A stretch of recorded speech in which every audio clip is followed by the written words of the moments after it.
50 years ago, almost every town had a repair row, a clock shop, an upholsterer, a picture framer, a sewing machine mechanic. Most of those shops are gone now, but the work never stopped needing to be done. The customers are still out there, holding broken heirlooms, calling around, and getting told no by everyone who answers. In this video, I'm going to show you 7 forgotten trades that still pay real money from a normal-looking garage. Stacked together at full build-out, they can reach $6,495 a month. And I will show you the honest arithmetic behind every dollar of that number before we are done.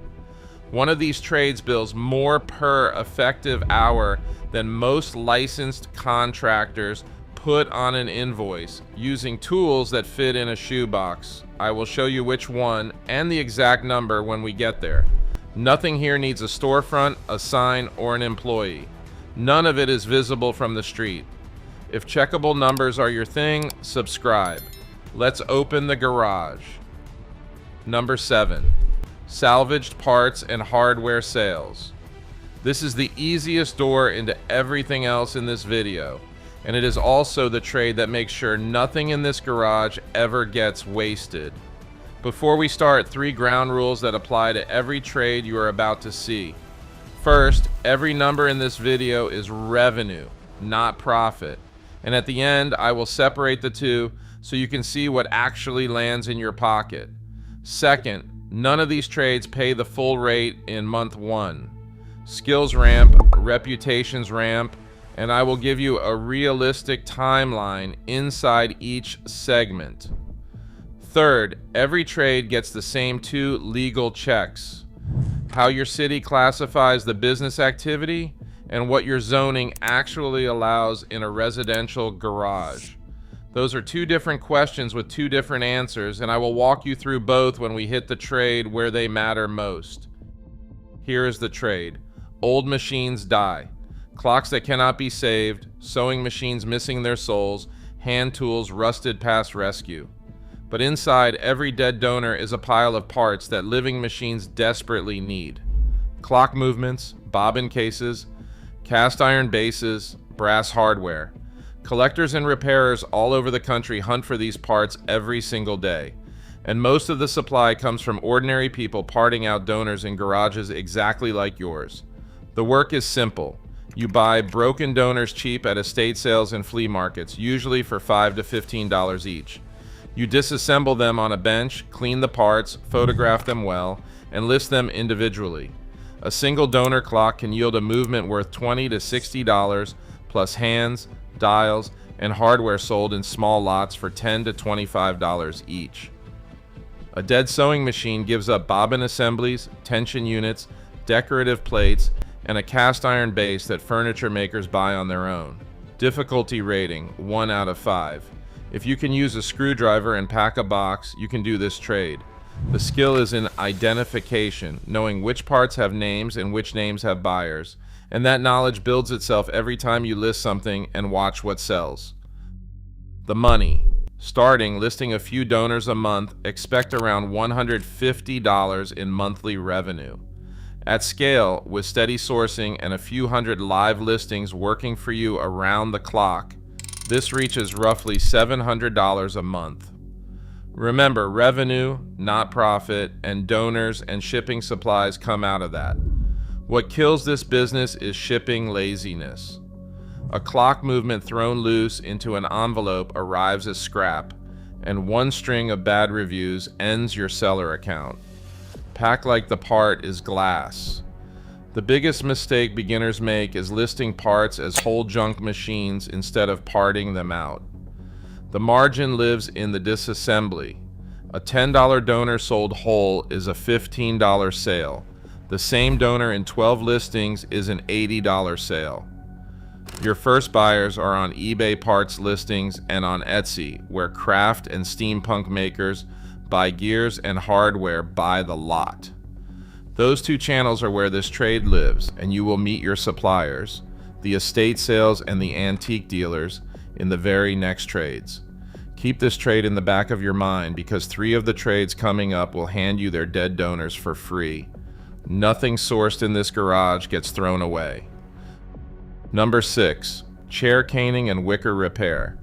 This one is nearly free to start, and it is the most patient trade in the entire video. Millions of chairs in American homes have woven cane seats, and every one of them eventually sags, cracks, or blows out.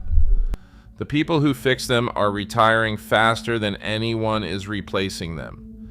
In many towns, there is no one left to call at all, which means the person with a caning hook and a supply of cane is the only phone number in town. The work is weaving. You remove the failed seat, clean the frame, and weave new cane in the traditional 7-step pattern, or press a pre-woven sheet into a groove for machine-caned chairs. Materials cost is tiny. Cane for a typical seat runs $10 to $20. The startup kit, a few hand tools, and a starter supply of cane is under $100, provisional like everything else here. Difficulty rating, 2 out of 5 for the hands, 4 out of 5 for the patience. A hand cane seat takes a beginner 8 to 12 hours. An experienced caner does it in 4 to 6. This is a podcast in your headphones trade, slow, methodical, and completely unbothered by whether you do it at 7 in the morning or 11 at night. The money. A hand cane seat bills $150 to $300, provisional, and customers pay it because the alternative is losing their grandmother's chair. Pressed cane jobs bill less, around $75 to $125. Starting 1 or 2 chairs a month is realistic. Call it $120 in monthly revenue while you are slow. At scale, working steadily with a referral pipeline, this trade reaches roughly $600 a month. Here is an example, and this example is illustrative, not a verified operator. Picture Dave, a retired machinist who canes 4 chairs a month at an average of $200 each. That is $800 of revenue in his best months, done entirely at a kitchen height bench in the back third of a 1-car garage, invisible from the sidewalk. What kills this business is quoting by the chair instead of by the pattern. Fine-holed antique seats take double the hours of a standard weave, and one badly quoted heirloom can eat a week of your life for grocery money. The biggest mistake beginners make is practicing on a customer's chair. Buy 2 junk chairs at a flea market, ruin the first one in private, and take money for the 3rd seat you ever weave, not the first. Your first buyers come from antique dealers who constantly turn away caning work, from furniture refinishers who will subcontract seats to you, and from next door, where one photo of a finished seat generates neighbors you did not know existed. Name channels, real pipeline, and remember the customer holding that cane chair, because the same person owns the torn wingback you will meet 2 trades from now. Number 5, picture framing and frame repair. The retail version of this trade charges gallery prices out of strip malls. The garage version undercuts them by half and still clears strong margins. Custom framing is one of the highest markup categories in retail. A frame shop routinely bills $200 to $400 for a piece whose materials cost $40. Those shops are also disappearing, and the artists, photographers, and families they serve still need frames every single week. The work is precise, carpentry in miniature. You cut frame stock at 45 degrees, join corners, cut mats, mount the art, fit glass, and seal the back. The equipment, a miter saw or dedicated frame cutter, a mat cutter, corner clamps, and a point driver, runs $400 to $700 to assemble, approximately. Difficulty rating, 3 out of 5. The individual cuts are simple. Doing them at framing tolerances, where a 1/16 of an inch of error shows as a visible gap in a corner, takes practice. Give yourself 2 months of building frames for your own walls before you charge anyone. The money. A garage framer bills $80 to $250 per piece, provisional, with materials taking 30 to 60% of that. starting with a couple of pieces a month, around $200 in monthly revenue. At scale, with 2 or 3 local artists feeding you steady work, this reaches roughly $900 a month. What kills this business is glass. It breaks in transit, it breaks in the clamp, and every broken pane is pure margin bleeding out on the floor. Learn to score and snap properly, store panes vertically, and build glass waste into every quote. The biggest mistake beginners make is competing on price alone against online framing services. You will lose that race. Your edge is turnaround, repair of existing frames, oversized pieces the mail cannot handle, and the fact that the customer can hand you the art across a fence instead of shipping their original watercolor to a warehouse. Your first buyers are local artists who need show-ready framing on deadlines, photographers selling prints, antique dealers with art that needs presenting, and etesi for custom sizes that the big services will not touch. 4 named channels. Start with the artist. 1 gallery open night with business cards feeds a framer for a year. And the hardwood offcuts and finishing supplies on this bench, you are about to see exactly where those come from. Number 4, vintage hand tool restoration and resale. This is the trade that equips every other bench in this video, and it is also where we stop and do the legal homework properly, because this is the trade where both checks bite. Here is the promise I made in Trade 7 delivered. Check 1. Business activity classification. Restoring and reselling tools makes you a reseller in the eyes of your city and your state. Most places, that means a basic business license or a resale certificate, and it usually costs less than a tank of gas. Some states also want sales tax collected on your sales. That is a registration, not a barrier, but you have to actually do it. Check 2. Zoning. Your residential zoning almost certainly allows a quiet home occupation and almost certainly does not allow retail foot traffic, signage, or a stream of customer vehicles. Restoration with online sales fits inside those lines in most municipalities, but the lines are drawn by your city, not by me, and not by any video. 1 phone call to your planning office will provide you with your exact address. 2 checks. Activity classification, then zoning. Different offices, different questions, and I'm not going to tell you either one is automatically fine, because nobody on the internet can honestly tell you that. Every trade in this video gets the same 2 checks, and now you know how to run them. Now the trade. Estate sales and flea markets are full of hand planes, chisels, braces, and saws from an era when tools were built to outlive their owners. They sit rusted and unloved at $5 to $20 each. Collectors and working woodworkers pay real money for the same tools restored, because a flattened, tuned vintage plane outperforms most new ones at any price. The work is honest bench time. Disassembly, rust removal by electrolysis or citric acid bath, flattening the sole, sharpening the iron to a mirror, cleaning and waxing the wood, and reassembly into a tool that works the way it did the year it was made. Difficulty rating, 2 out of 5. The processes are forgiving, and the internet has documented every one of them. The judgment, learning which makers and models are worth your hours and which are landfill, comes from the same free education as Trade 7, watching what sells. Money. A common plane bought for $8 is restored into a $60 to $100 sale. Premium makers and rare sizes translate into $150 to $300, all provisional. Starting, expect around $300 in monthly revenue. At scale, with a tuned eye at the estate sales and a reputation on the collector forums, this reaches roughly $1,200 a month, the second biggest single number in this video.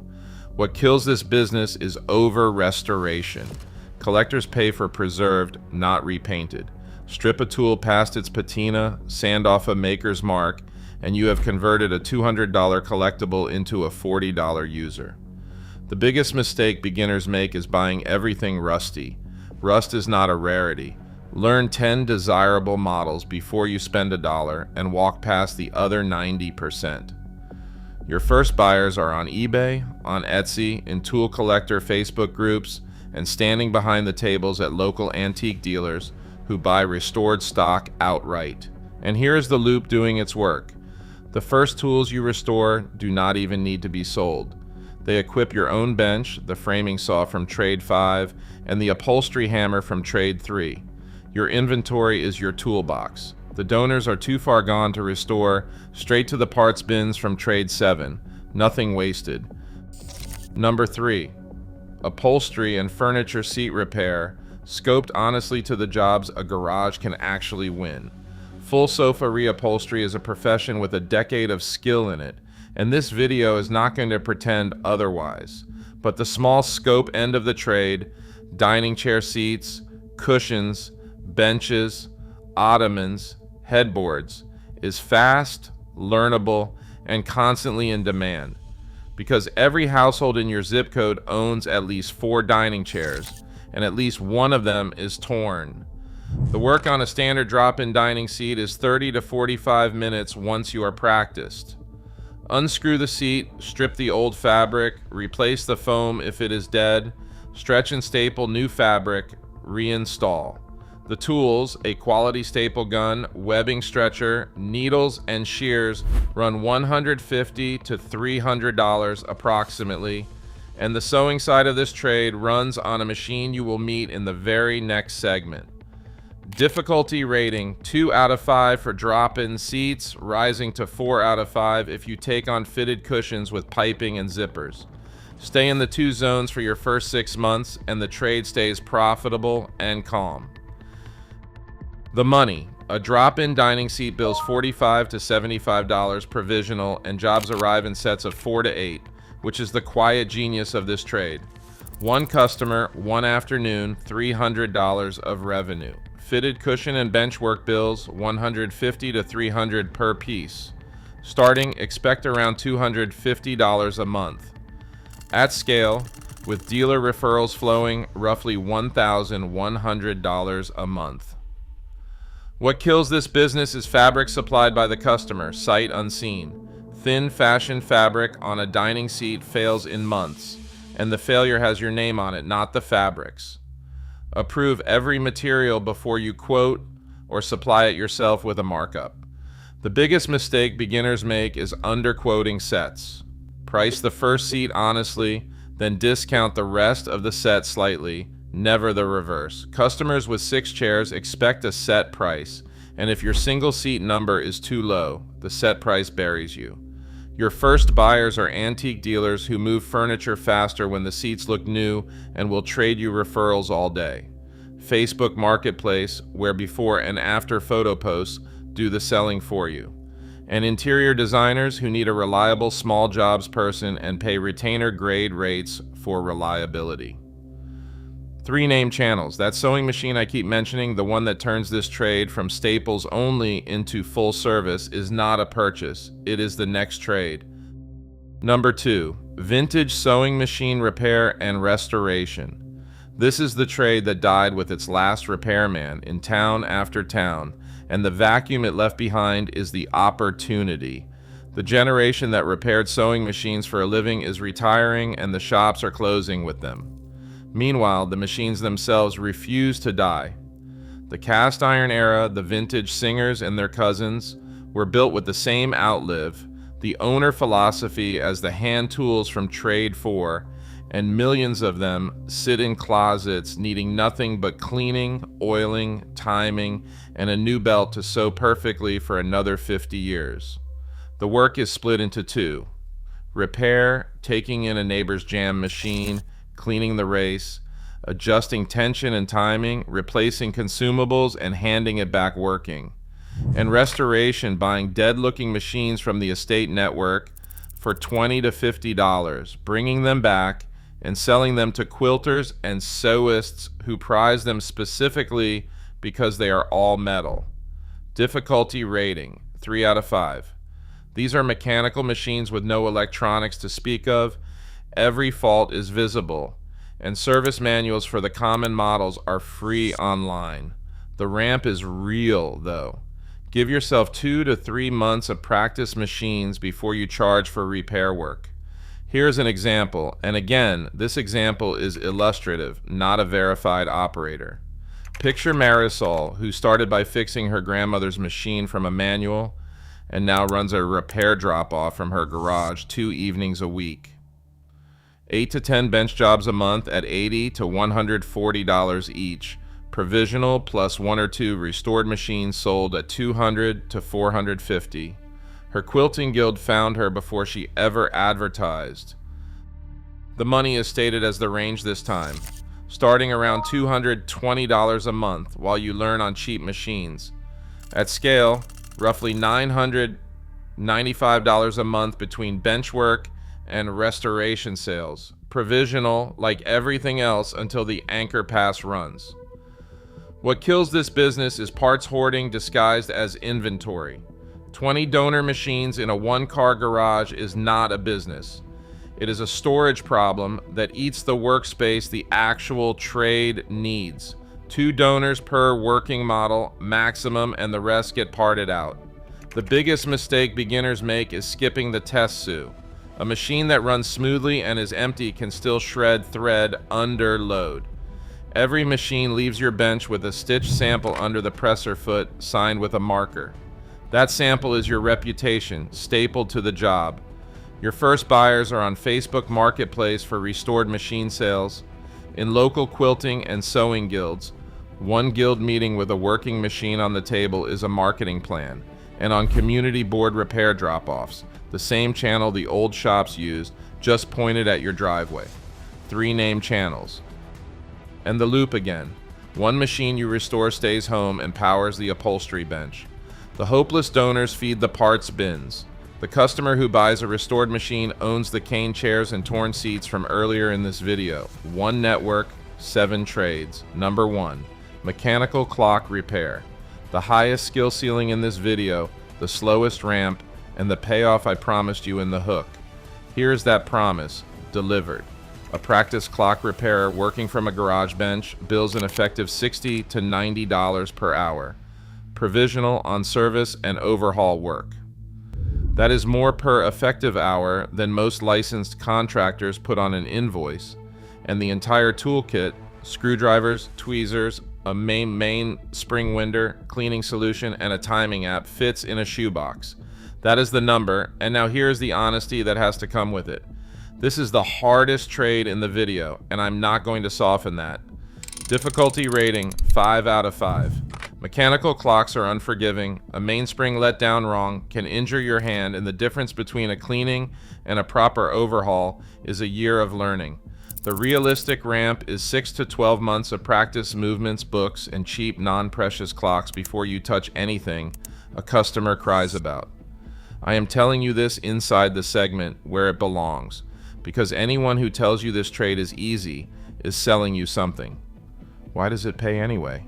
The clock repairers are retiring even faster than the sewing machine mechanics, and the waiting lists at the surviving shops run for months. Every mantle clock, wall clock, and grandfather clock in your county needs service every few years forever, and the supply of people who can do it shrinks every single year. You are not competing for this work. You are inheriting it.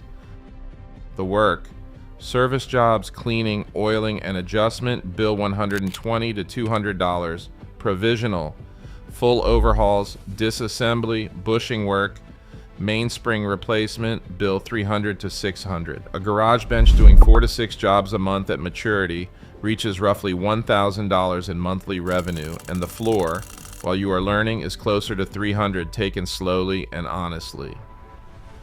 What kills this business is taking in a grandfather clock before you have earned it. Tall case movements are heavy, complex, and emotionally loaded, and one botched family heirloom in a small town is a reputation you do not get back. Mantle and wall clocks for the first 2 years. The grandfather clocks will still be there. The biggest mistake beginners make is oiling a dirty movement. Fresh oil on old grime turns into grinding paste, and the clock comes back worse in 6 months with your name on the ticket. Clean first, always, even when the customer only wants the cheap fix. Your first buyers are jewelry stores, which get asked about clock repair weekly and have nowhere to send it. Antique dealers, whose clock inventory sells for triple when it actually runs. And direct local search, because in most towns, you will be the only listing. 3 named channels in the jewelry store overflow alone can fill a beginner's bench. Dead movements and parts clocks. You already know where they go. Trade 7 is waiting with the bins. Now stack it and check my math, because that is the entire point of this channel. The Loop First, one estate sale network, supplies the donors with tools, machines, and clocks. The tools you restore equip every bench. The machine you restore powers the upholstery trade. The offcuts from the restoration bench feed the framing trade. The customers who buy restored goods own the chairs that need caning and the seats that need covering.